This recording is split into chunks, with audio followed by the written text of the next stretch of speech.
Hoje a gente vai desvendar um paradoxo que está bem no coração do mundo cripto. Pensa só, uma gigante do mercado, a Kraken, aposta milhões numa tecnologia que o próprio criador do Ethereum, o Vitalik Buterin, basicamente declarou que estava com os dias contados. Por que raios uma empresa faria uma aposta dessas que parece tão arriscada? É isso que a gente vai entender agora.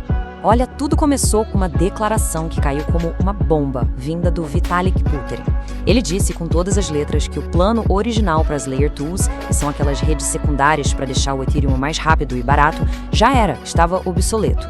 A solução que ele mesmo tinha ajudado a criar anos antes, de repente, não fazia mais sentido. Isso, claro, foi um choque para o ecossistema inteiro. E é exatamente aqui que o mistério começa a ficar bom. Pouquíssimos meses antes dessa declaração do Vitalik, a Kraken, que é uma das exchanges mais antigas e respeitadas do mercado, foi lá e lançou a sua própria Layer 2, a INC. À primeira vista, parece um erro de cálculo monumental, não é mesmo? Mas, vamos com calma. Ok, pra gente entender a lógica da Kraken, primeiro a gente precisa sacar por que o Vitalik chegou a essa conclusão tão drástica. E isso nos leva direto para a chamada grande crise das L2. A situação toda mudou muito, mas muito rápido mesmo. Há pouco tempo, com as taxas do Ethereum lá na estratosfera, as Layer 2 eram vistas como a grande salvação, a solução para tudo. Só que aí, o próprio Ethereum, a rede principal, começou a escalar de um jeito impressionante, ficando mais barato e mais eficiente. Isso aconteceu bem na época em que a Kraken estava lançando a INC. E logo em seguida, pá, veio o veredito do Vitalik. Então, vamos lá. O ponto crucial é esse aqui. O Vitalik apontou duas falhas que foram fatais para o modelo antigo. Primeiro, a grande maioria das L2 não conseguiu se descentralizar de verdade, como tinham prometido. E segundo, talvez o mais importante, a rede principal do Ethereum, a L1, conseguiu resolver boa parte dos seus próprios problemas de escalabilidade. Isso fez com que a principal vantagem das L2, que eram as taxas baixas, se tornasse bem menos exclusiva. E os números? Bom, os números não mentem. Durante esse período de virada, as Layer 2 viram uma queda brutal de 50% no número de usuários ativos mensais. É isso mesmo, metade das pessoas simplesmente sumiu das plataformas. E para onde essa galera toda foi? Pois é, este slide aqui responde. No mesmo período, a rede principal do Ethereum viu um aumento de mais de 41% nos usuários ativos. O recado era bem claro, se a L1 tá barata e segura, o pessoal prefere ir direto na fonte. E claro, o mercado financeiro sentiu o golpe com força. Os tokens das principais Layer 2, que antes eram as queridinhas do mercado, despencaram. Olha só o caso do Starknet, por exemplo, que chegou a cair 98% do seu pico histórico. 98%. Foi um sinal claríssimo de que a confiança do mercado no modelo antigo de L2 estava, de fato, desmoronando. Mas o mais interessante é que a crítica do Vitalik não foi só para destruir. Ele também apresentou uma nova visão, um novo propósito para as Layer 2. E é exatamente aqui que a estratégia da Kraken começa finalmente a fazer sentido. A gente está falando aqui de uma mudança de paradigma fundamental. As L2 antigas eram, na prática, clones do Ethereum, todas competindo para oferecer a mesma coisa, escalabilidade.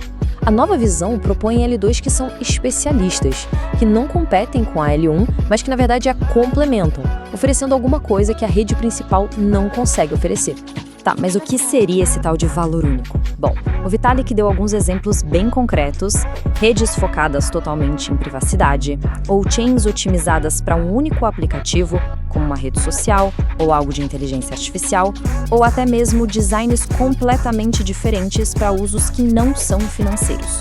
A era da L2 genérica acabou, e a era da L2 especialista começou. Certo? Agora sim, vamos conectar tudo isso de volta ao nosso paradoxo lá do começo. Como é que a INC, a L2 da Kraken, se encaixa nesse novo mundo, nessa nova visão? E aqui a gente mata a charada. A INC nunca foi projetada para ser só mais uma L2 genérica na multidão. O propósito dela é super específico, ser uma ponte, um caminho fácil e seguro para os clientes da Kraken acessarem o universo das finanças descentralizadas, o famoso DeFi. Ela não vende escalabilidade, ela vende acesso. E a estratégia por trás disso, olha, é brilhante. Primeiro, usar confiança gigantesca que a Kraken construiu em mais de uma década.